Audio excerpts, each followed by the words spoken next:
Hazrat Abu Moosa Ash'ari radiyallahu anhu says, I, accompanied by a group of Asharis, entered the court of Allah's Apostle sallallahu alaihi wasallam in order to ask for some mounts.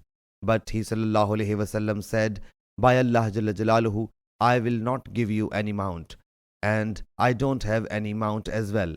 Then we stayed there as long as Allah Jalla Jalaluhu willed. Later he sallallahu alaihi wasallam was brought some camels, and he sallallahu alaihi wasallam issued orders to grant us 3 camels.